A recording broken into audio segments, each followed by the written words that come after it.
Can you elaborate on what you believe in Mark and Jason? And Jason, yeah, I think we all know the history here this past year when Jason came in and started off as our starter, and early in the year we made the switch to Bruce. I think anytime you come into a different environment, when you're coming from Washington to Oakland, and for most players, sometimes it takes a little bit of time to get comfortable. I think sometimes that's unfortunate that it ends up that way, but I think that's happened, and obviously that was well documented. But I think what happens is I got to know Jason, and Jason got to know me, and he got to know his teammates, as he said numerous times, that he felt so much more comfortable dealing with the players on our football team. And obviously we wish that process would have happened faster. But in my opinion, over the last 7 weeks, 6 weeks of the season, I don't think the young man, he played flawless. He played almost as good as you can play as a quarterback in our league. Led us to some very impressive wins. And I look forward to him doing the same thing this year, having another year in our system, same system, opportunity to go out with the same teammates, okay, and go out and play the way we know he can play. We're going to create an environment for the quarterback here, as I've always said, to be great, okay? We're not totally there yet, but we're working to get there. What I'd like for you to try to understand, and that's when I said I'd like to tell the press some things too, is that there are a lot of great quarterbacks that you all eulogize, such as Steve Young. Steve Young didn't play in this league for 8 years. Played behind Montana for 4, played at Tampa Bay, played at the Los Angeles Stars. 8 years, didn't play in this league. A great player, no question about it. As I said before, Elway didn't win a Super Bowl till he'd been in the league about 15 years.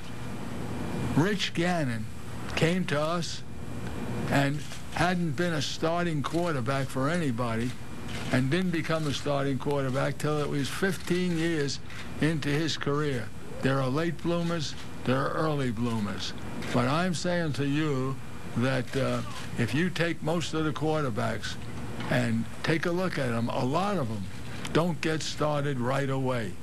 Now, we're all talking about the guy from St. Louis right now, Bradford, and we all hear about it. But in those last playoff games, God, they couldn't score any points. And if you're going to play quarterback in this league, you got to score points. You got to get in the end zone. And I keep saying that.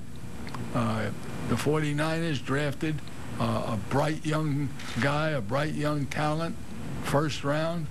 And now, after 7 years, they're talking about letting him go.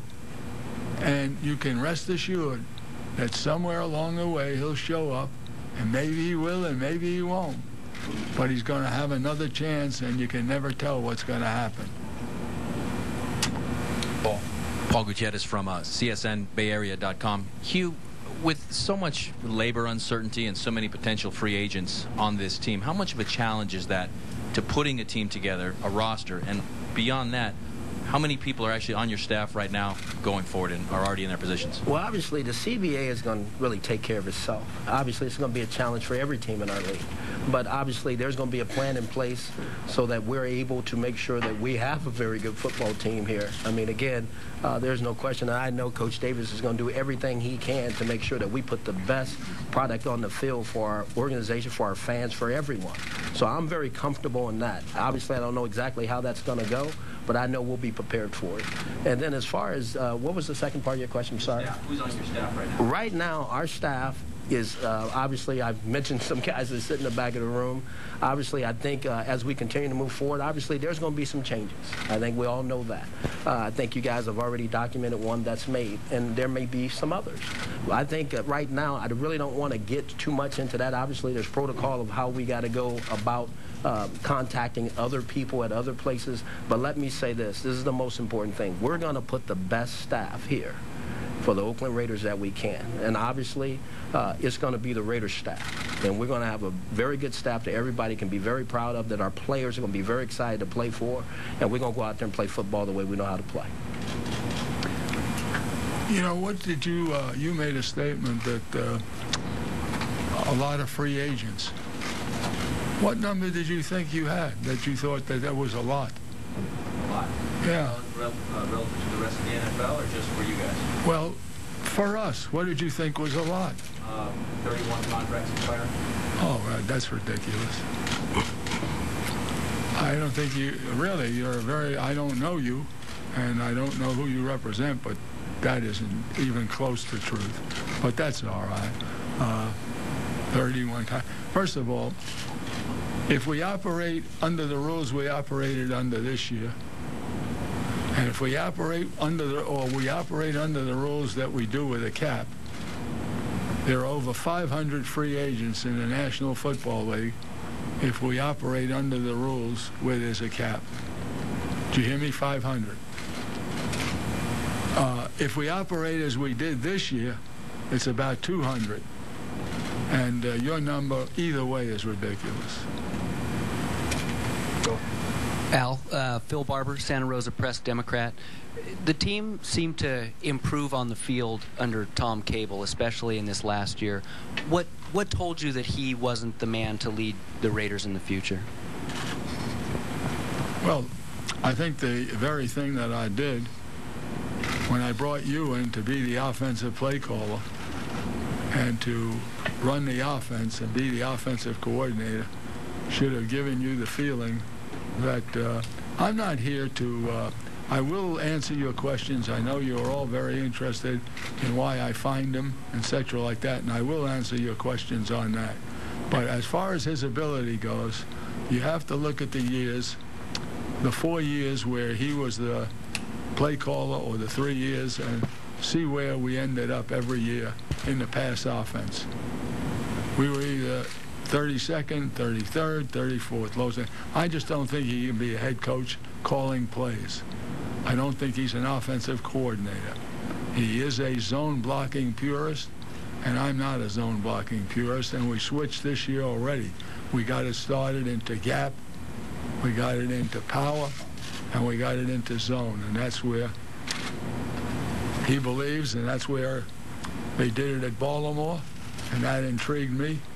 And the day we can all sit down and talk football, we can put it on a blackboard and I can show you what I think the difference is. But I just didn't think he could do it. Otherwise, he'd be here. And there are other reasons, very strong reasons, which we'll get into. Right. On the Mike Schumann from ABC on the same subject, Hugh. Tom was very popular in the locker room. What do you do to overcome that, and do you think it's an advantage that you are already on the staff? Oh, there's no question it's an advantage that I'm here, but I don't really feel that I have to overcome anything. I've been here with our players. Our players have been very supportive.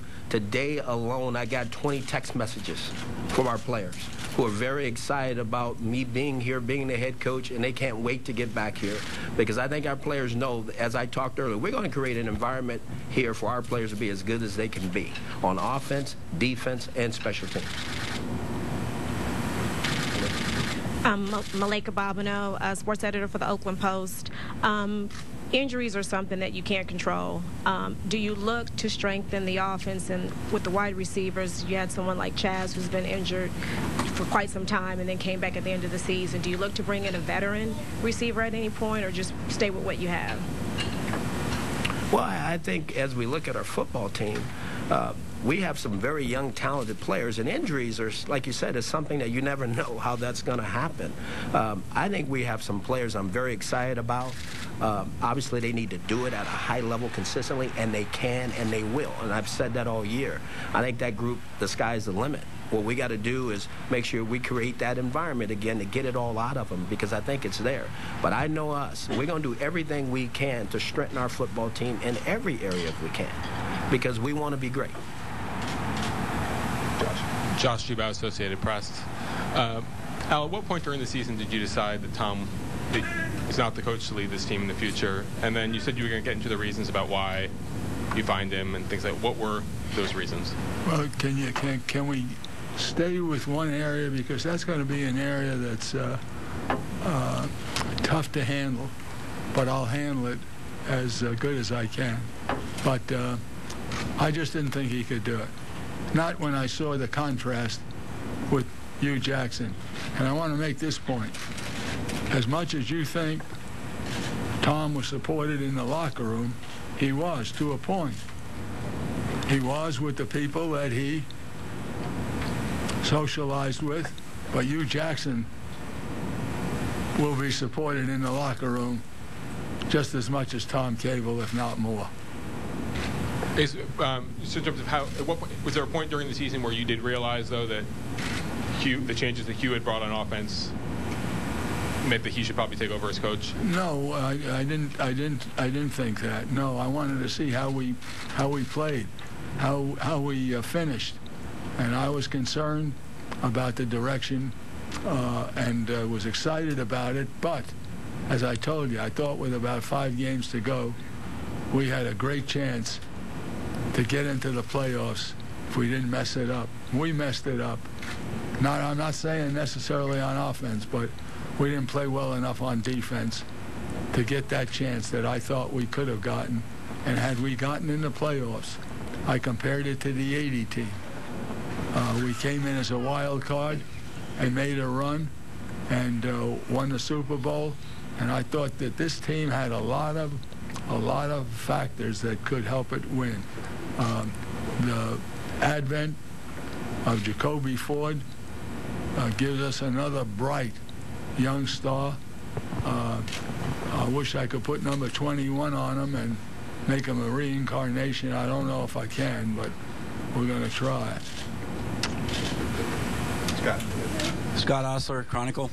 Al, last season, there were reports that you orchestrated the quarterback changes, or you had preferences that you had the coaching act. How will it work this season in terms of well, making first of all, those things that you just said were wrong relative to last season. I don't know what you're talking about there, and you're wrong. I let them make the decision. In fact, when they took Campbell out in one of the early games, I wanted to know why. They gave me the reasons why, and I went with it. I went with Gronkowski.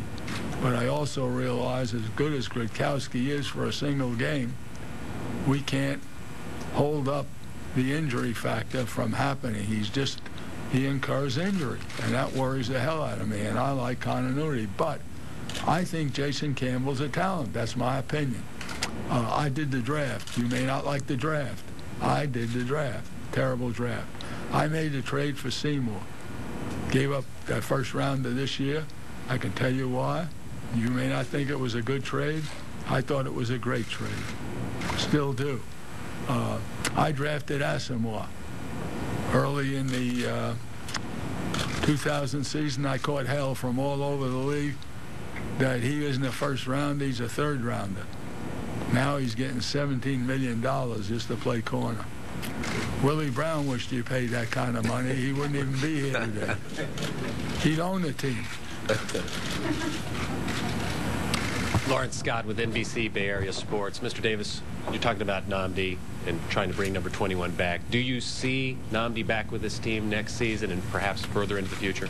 Well, we'll see, because before the season started last year, all the talk was that Nnamdi wanted to be traded, wanted to go to New York. I think you all remember it. Some of you wrote it.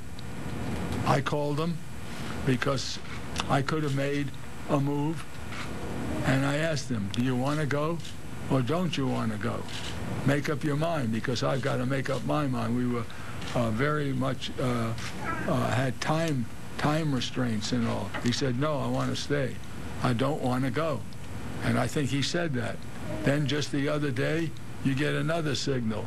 I try not to get tied up in that. If we get to the point where we know what the rules are on the collective bargaining agreement, we know what's being done, and we take a look at the Raiders and see what we want to do and see what he wants to do, we'll work on it.